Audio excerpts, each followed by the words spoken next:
Dear students, सभी met again. Students, हम लोग लास्ट टाइम क्या पढ़ रहे थे?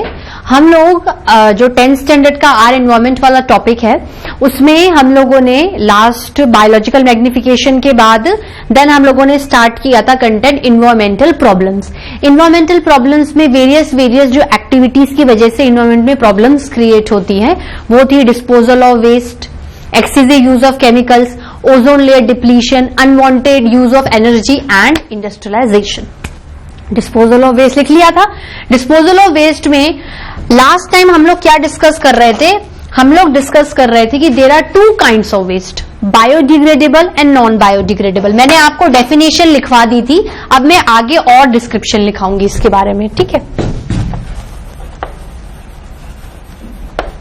वेस्ट क्या थे?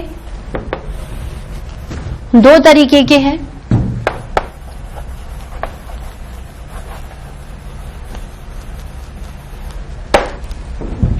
Biodegradable and non biodegradable,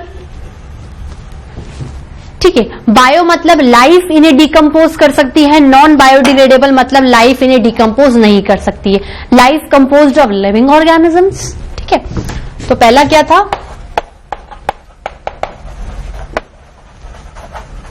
living organisms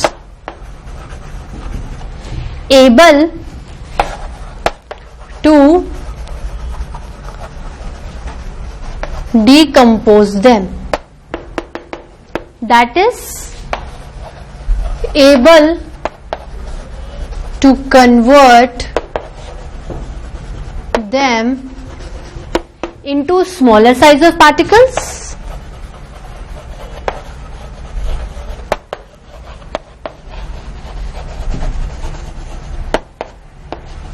smaller size of particles. इसमें क्या है? जस्ट अपोजिट हो जाएगा, ठीक है।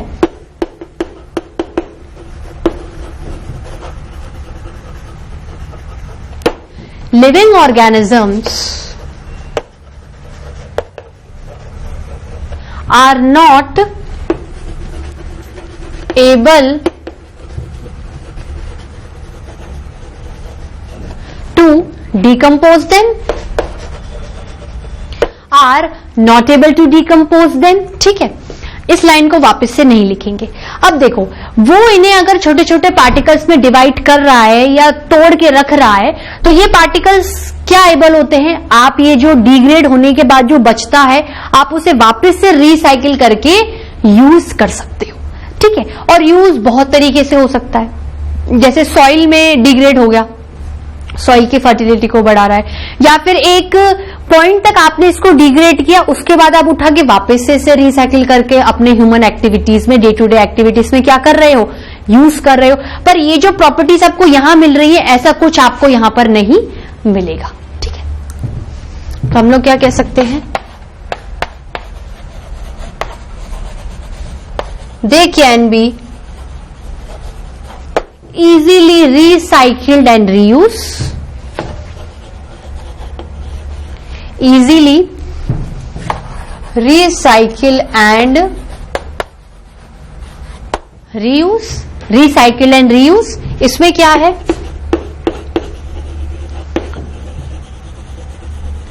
they cannot recycle and reuse, ठीक है। तो मुझे एक बात बताओ, फायदेमंद कौन सा है, ये वाला या ये वाला? डेंजरस कौन सा है, ये वाला या ये वाला? बेनिफिशियल वो वाला है। कम मतलब देखो, डेंजरस का मतलब ये होता है कि कोई भी चीज आप यूज कर सकते हो, अगर आपने इसको भी अनवांटेड यूज कर दी तो ये भी डेंजरस हो जाएगी, ये भी एक्सटेंट हो जाएगी, on the verge of extension पे चली जाएगी। तो बेनिफिशियल ज्यादा है, डेंजरस कम है। बेनिफिशियल कम है, डेंजरस ज्यादा है, ठीक है। तो कैसे लिखूंगे स्टूडेंट्स? देखो, अप एरो का मतलब होता है इंक्रीज, डाउन एरो का मतलब होता है डिक्रीज। तो बेनिफिशियल कौन है? बेनिफिशियल ज्यादा प्रॉपर्टी है, ठीक है। और डेंजरस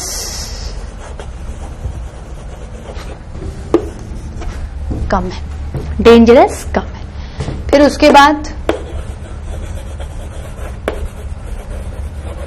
बेनिफिशियल कम है। बेनिफिशियल का मतलब है कि ऐसा नहीं है कि बेनिफिट आपको देते ही नहीं है, यूज तो आप कर रहे हो ना, लेकिन इनका बेनिफिट क्या उल्टा आपके लिए डेंजरस है। तो बेनिफिट के पॉइंट ऑफ व्यू से अगर उसे कंपेयर करें तो यहां पर बेनिफिट कम है आपके लिए, ठीक है। और डेंजरस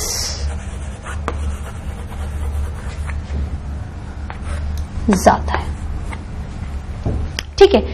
डेंजरस ज्यादा होने का मतलब है कि आपके इन्वायरमेंट को इम्बैलेंस या पॉल्यूट भी कौन करेगा सबसे ज्यादा, नॉन बायोडिग्रेडेबल वेस्ट, ठीक है। तो स्टार में एक पॉइंट लिखती हूं, ठीक है। कैसे इसको मैं काम करती हूं, वापस से बनाती हूं, प्रॉपर स्टार नहीं दिख रहा, ठीक है। स्टार में एक पॉइंट लिखिए, वो कैसे लिखोगे,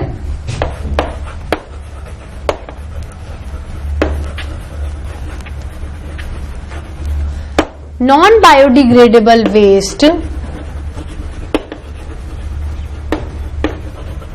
have the more capability, ठीक है, to create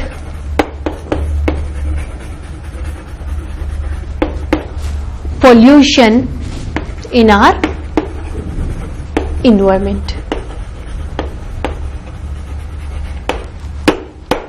in our environment, ठीक है। अब मुझे एक बात बताओ, अगर अपन इनके एग्जाम्पल्स की बात करें तो एग्जाम्पल्स में क्या क्या चीजें आनी चाहिए, ठीक है। एग्जाम्पल्स में मैं क्या लिखती हूं, ऊपर लिख देती हूं। देखो एक काम करती हूं, मैं ये लिख देती हूं आपके एग्जाम्पल्स, उस नीचे जगह नहीं है। एग्जाम्पल्स ऑफ बायोडिग्रेडेबल वेस्ट क्या आएंगे, जैसे पेपर है, काऊ डंग है,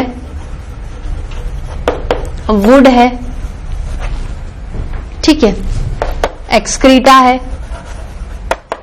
एक्सक्रीटा मतलब वेस्ट मैटर, और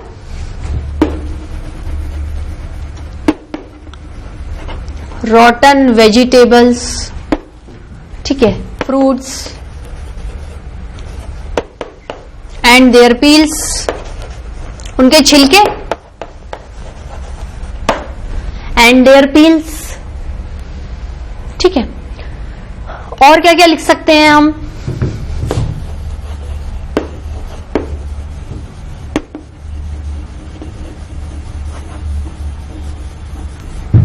नॉन बायोडिग्रेडेबल वेस्ट मतलब,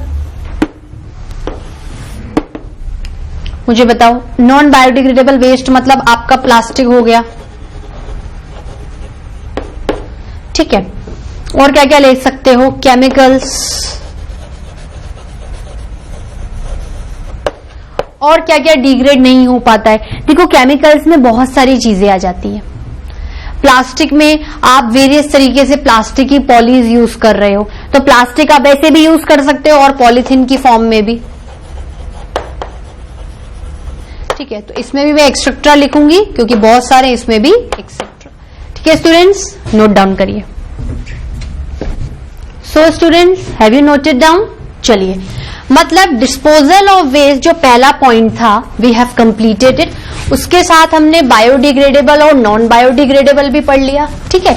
अब हम क्या पढ़ेंगे, कौन सा दूसरा पॉइंट पढ़ेंगे, एक्सेसिव यूज ऑफ केमिकल्स। कौन सा पॉइंट कर रहे हैं, excessive use of chemicals.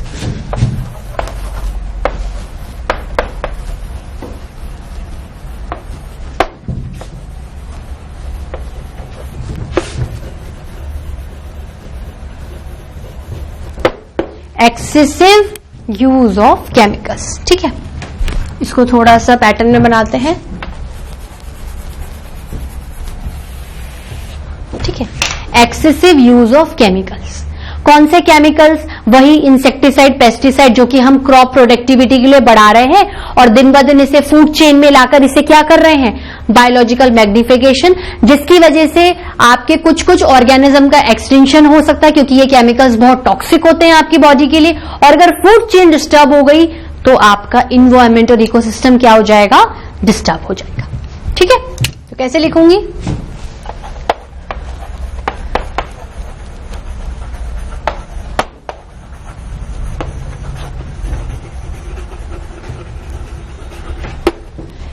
excessive use of chemicals will lead to environmental problems. अच्छा, इससे क्या सिर्फ बायोटिक कंपोनेंट्स खराब हो रहे हैं? नहीं, ये आपके ए बायोटिक कंपोनेंट्स का भी पॉल्यूशन करता है. ठीक है, will lead to environmental problems. ठीक है, एनवायरमेंट प्रॉब्लम मतलब इकोसिस्टम को डिस्टर्ब करना, मतलब बायोटिक और एबायोटिक को. देखो क्या हो रहा है. दीज केमिकल्स डिस्टर्बिंग, ठीक है, और harming both the biotic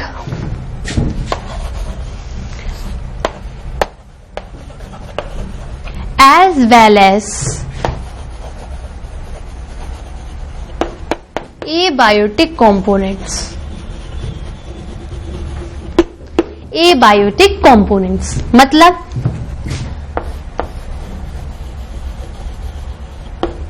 biotic मतलब लिविंग कंपोनेंट्स. बायोटिक का मतलब क्या होता है स्टूडेंट्स? Living components. इससे क्या कर रहा है? लिविंग कंपोनेंट्स में क्या कर रहा है?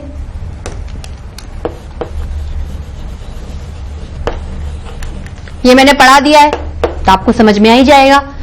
बायोलॉजिकल मैग्निफिकेशन, ठीक है, causing extension of trophic levels, मतलब वही फूड चेन के ऑर्गेनिजम्स किसी भी ट्रॉफिक लेवल पे हो सकते हैं. Causing extension of trophic level, thereby disturbing the food chain.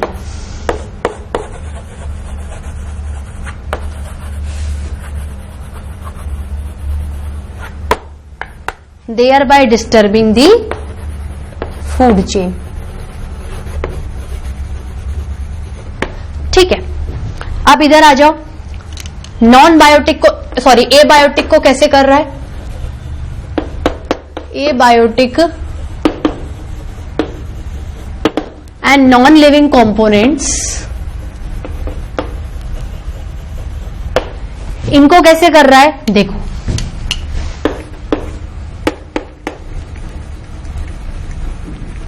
Pollution and contamination.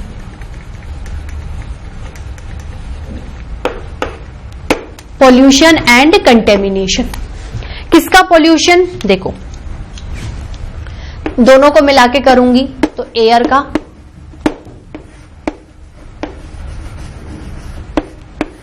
Water का एंड सॉइल का. तो इकोसिस्टम में आपने ए बायोटिक और बायोटिक दोनों को खराब कर दिया. भाई क्या हो गया? आपका बायोटिक भी नेगेटिव में चला गया, डिक्रीज हो गया, और ए बायोटिक भी नेगेटिव में चला गया, डिक्रीज हो गया. आपने क्या कर दिया? आपने इम्बैलेंस क्रिएट कर दिया,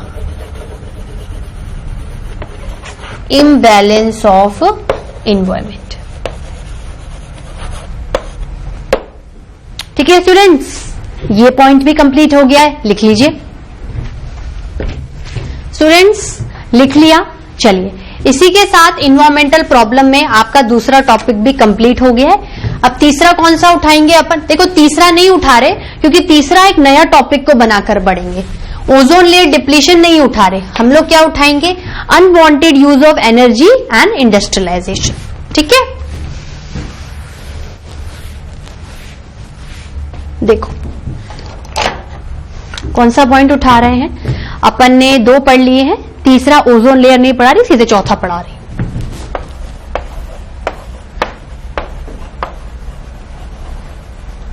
अनवांटेड यूज ऑफ एनर्जी. ठीक है,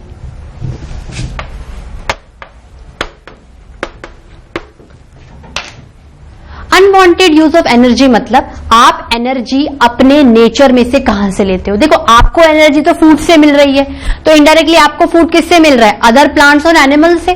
ठीक है, तो उनका सरवाइव रहना भी बहुत जरूरी है, क्योंकि वो सरवाइव करेंगे तभी हमें एनर्जी मिलेगी। हम अपने एबायोटिक कंपोनेंट से भी एनर्जी लेते हैं, जैसे वाटर से इलेक्ट्रिसिटी प्रोड्यूस कर सकते हैं, एयर से और भी इलेक्ट्रिसिटी प्रोड्यूस होती है। तो कहीं ना कहीं जो रिसोर्सेस आपको बेनिफिट दे रहे हैं, वो रिसोर्सेस का हमेशा रहना आपके लिए जरूरी है। पर अगर मान लो आपने उन रिसोर्सेस से जो एनर्जी ली, वो आपने इतनी ज्यादा अनवांटेड यूज कर ली कि वही खत्म हो गई, फिर आपने रिसोर्स यूज करा फिर खत्म हो गई, तो आप क्या कर रहे हो? देखो, एक तो जहां पर जरूरत है खत्म हो तो बात समझ में आती है, लेकिन आप अनवांटेड बेकार में उसे यूज कर रहे हो, तो आप क्या कर रहे हो? बेवकूफी भी कर रहे हो, आपके लिए भी इन फ्यूचर लॉस कर रहे हो, क्योंकि आप रिसोर्सेस को खत्म कर रहे हो, एनर्जी को खत्म कर रहे हो। तो आप क्या करो? मैनेज्ड वे में यूज करो। और कभी अगर रिसोर्सेस से एनर्जी, या आपको मान लो लकली रिसोर्सेस बहुत ज्यादा मिल रहे हैं किसी एरिया में, तो आप कुछ रिसोर्सेस को एज अ स्टॉक में क्या करके रखो? सेव करके रखो। ठीक है, तो बात क्या होगी इसमें? एनर्जी कैन बी प्रोड्यूस्ड, बहुत तरीकों से प्रोड्यूस हो सकती है और बहुत तरीकों से यूज की जा सकती है। Can be produced and used in many ways.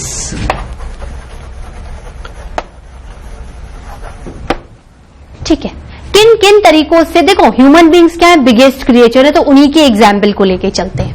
ठीक है, हम लोग क्या बोल रहे हैं? Energy can be used by using food and other resources also,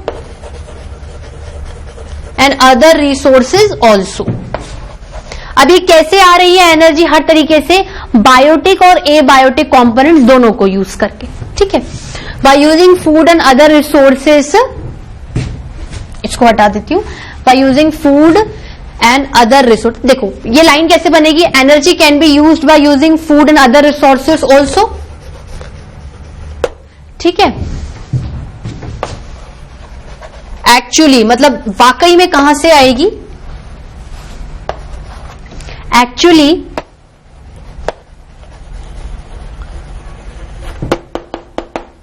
bye utilising the biotic and abiotic components।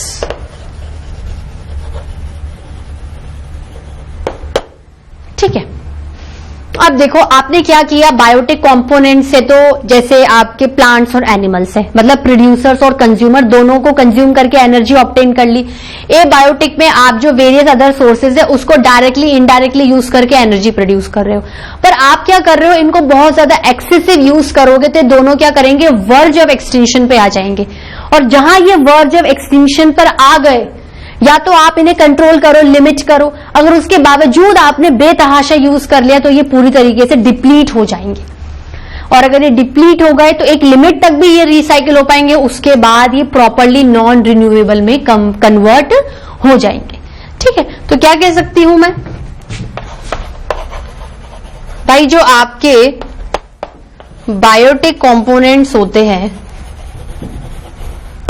उसमें क्या आते हैं? plants and animals। ठीक है, used as a food which provide energy। तो ये तरीका तो समझ में आ गया ना कि देखो, एक तरीके से तो मैं एनर्जी वैसे ही गेन कर ली।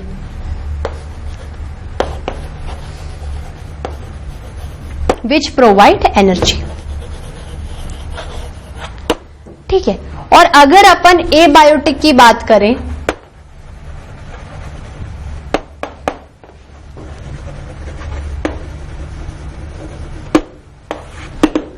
एबायोटिक कंपोनेंट्स की बात करें तो उसमें क्या है? देखो, एयर आ गई, वाटर आ गया, सॉइल आ गया।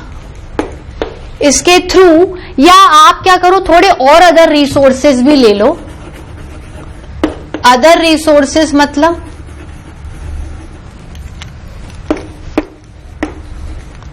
कोल and petroleum. Coal and petroleum, इससे क्या है, आपको एनर्जी सोर्स मिल रहा है।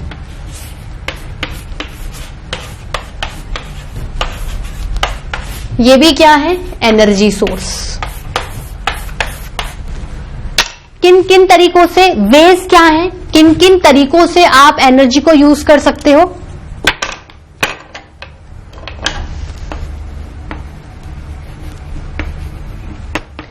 ways to obtain energy। देखो किन किन तरीकों से एनर्जी यूज हो सकती है, जैसे आप इसे पेट्रोल को कैसे यूज कर सकते हो, ऑटोमोबाइल्स में यूज करके, petrol and gas in automobiles.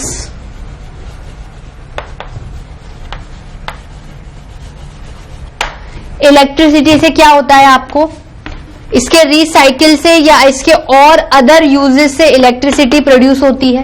तो इलेक्ट्रिसिटी प्रोडक्शन से आपके क्या बाकी की हाउस होल्ड एक्टिविटीज होंगी ना, पंखा चलेगा, ट्यूबलाइट चलेगी और इलेक्ट्रॉनिक गैजेट्स चलेंगे, माइक्रोवेव चलेगा, तो आप फूड कुक करोगे और आप अपनी नीड को सेटिस्फाई करोगे। Electricity for carrying out various day to day activities.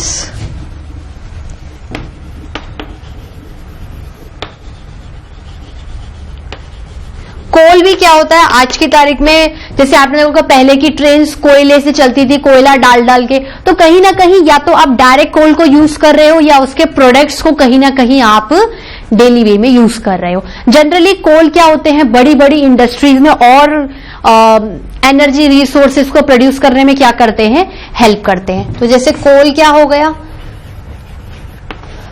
Coal for production of other types of energy.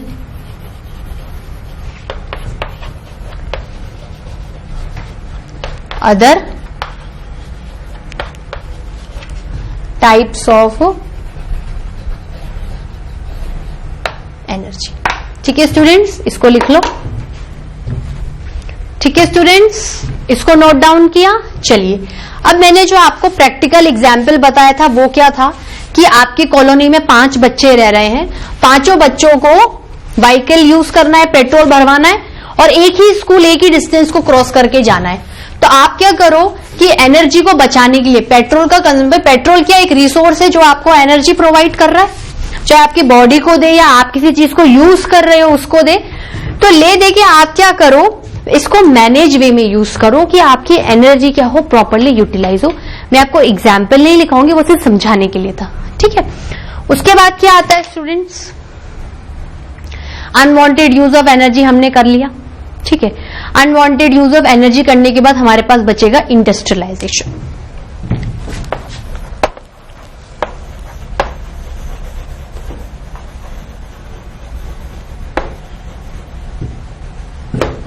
Industrialisation में क्या है स्टूडेंट्स, देखो कहीं पर आपको बिग साइज्ड फैक्ट्री खोलनी है, इंडस्ट्री बनानी है, आपको लोगों को रोजगार देना है या किसी चीज की प्रोडक्टिविटी बढ़ानी है, तो आप क्या करते हो, कोई भी एक बड़ा एरिया लेते हो, अगर वहां पर ऑलरेडी कोई फॉरेस्ट या वाइल्ड लाइफ होती है तो आप उसे क्या करते हो, खत्म कर देते हो, क्योंकि आपको तो अपना बेनिफिट नजर आ रहा है कि मुझे तो इंडस्ट्री खोलनी है, पैसे कमाने हैं। तो आपने क्या किया, फॉरेस्ट को खत्म कर दिया। अगर आपने फॉरेस्ट को खत्म किया, अगर आपने 100 ट्रीज काटे हैं तो आपकी रिस्पॉन्सिबिलिटी है कि आपको 200 उगाने भी हैं, कि आपकी इकोसिस्टम की डाइवर्सिटी, उसका बैलेंस इम्बैलेंस नहीं हो, डिस्टर्ब नहीं हो, वो मेंटेन रहे। लेकिन अगर आपने ऐसा नहीं किया, डिफॉरेस्टेशन करते जा रहे हो, कटिंग डाउन ऑफ ट्रीज करते जा रहे हो, प्रोड्यूसर्स खत्म करते जा रहे हो, प्रोड्यूसर्स खत्म कर रहे हो, दिन ब दिन कंज्यूमर्स का लेवल बिगड़ रहा है, फूड चेन बिगड़ रही है, फूड चेन बिगड़ रही है, तो इम्बैलेंस क्रिएट हो रहा है। अगर मैं ह्यूमन बीइंग हूं, मैं सबसे एंड में आती हूं, भाई मैं तो प्लांट उगेंगे तो खाऊंगी और एनिमल्स उगेंगे तो भी खाऊंगी, ठीक है, एनिमल्स प्रेजेंट है उन्हें भी खा रही हूं, प्लांट्स उग रहे हैं उन्हें भी खा रही हूं, लेकिन अगर आपकी एक्टिविटीज ही इन्हें एक्सटेंड कर देंगी फूड चेन में तो आपको कहां से खाना मिलेगा? आपने बोला स्टॉक में खाना रख दूंगी, वो खाना भी तो कभी खत्म होगा। ले देखिए, अगर आपको इंडस्ट्रीज खोलनी है तो आपको साइड बाय अपने इन्वायरमेंट का ध्यान रखना है, और अगर आप जो इंडस्ट्रीज से मैटर या सब्सटेंस बना रहे हो उसका वेस्ट मैटर, उसको रिसाइकलिंग मतलब प्रॉपरली आपको हर चीज मैनेज करनी है। ये नहीं इंडस्ट्री में से सामान पैदा हुआ और कूड़ा करकट आपने कहीं पे भी फेंक दिया। अगर आप इंडस्ट्रियलाइजेशन कर रहे हो तो आपको इन चीजों का ध्यान रखना पड़ेगा। अगर आपने नहीं रखा तो क्या हो जाएगा? आपका इन्वायरमेंटल प्रॉब्लम। ठीक है, तो इसको अपन लिख लेते हैं, ये लास्ट पॉइंट आज डिस्कस करेंगे, बाकी का अपन नेक्स्ट क्लास में करेंगे। ठीक है, इसमें क्या है?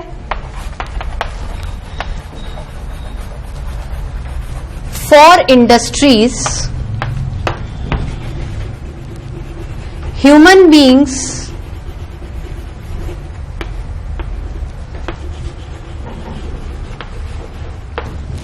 used to cut or destroy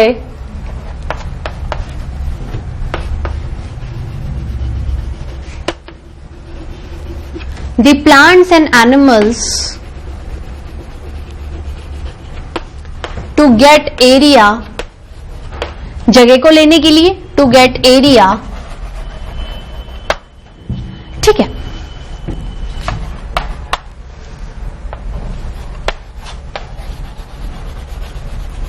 if continuous cutting of trees happens,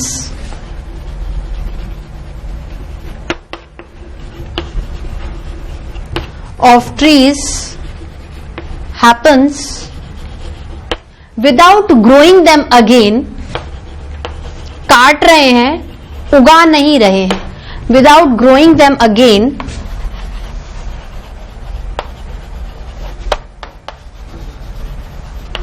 then again, उसके कारण हम क्या कर रहे हैं? We are extincting our producers. तो ना तो कंज्यूमर्स को खाना मिलने वाला है, ना हमें मिलने वाला है, और फूड चेन भी क्या हो जाएगी? डिस्टर्ब हो जाएगी। ठीक है,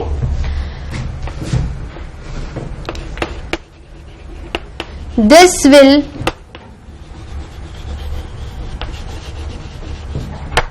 कॉज देयर डिप्लीशन,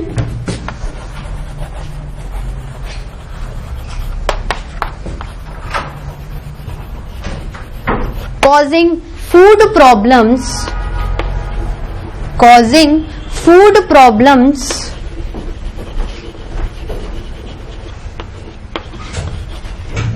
to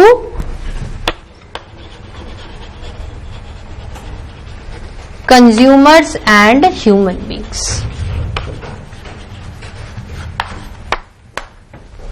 ठीक है, अब इधर आ जाएगा, and hence disturbing our food chain, and hence disturbing our food chain। एक तो क्या किया आपने? अपने इंडस्ट्रीज को खोलने के लिए सबसे पहले बायोटिक कंपोनेंट्स को खत्म किया। अब ए बायोटिक कैसे खत्म हो रहे हैं? क्योंकि अगर इन्वायरमेंट में प्रॉब्लम आएगी तो दोनों कंपोनेंट बराबरी से खराब होंगे। ठीक है, unmanaged use of resources by the industries, और जो इंडस्ट्रीज को रन करते हैं, जो इंडस्ट्रीज के मालिक होते हैं, उन्हें क्या बोलते हैं? इंडस्ट्रियलिस्ट। क्या बोलते हैं? Industrialist. Unmanaged use of resources by the industries will cause early depletion of, ज्यादातर नेचुरल रिसोर्सेज ही यूज होते हैं इंडस्ट्रीज में, नेचुरल रिसोर्सेज। ठीक है, अब आप क्या कर रहे हो? वेस्ट मैटर प्रोड्यूस हुआ इन रिसोर्सेज से, आपने मैनेज वे में नहीं फेंका, मतलब unmanaged disposal of waste by industries ये लास्ट पॉइंट है स्टूडेंट्स इस टॉपिक का। By industries will cause pollution and hence disturb our abiotic component. Disturb our abiotic components.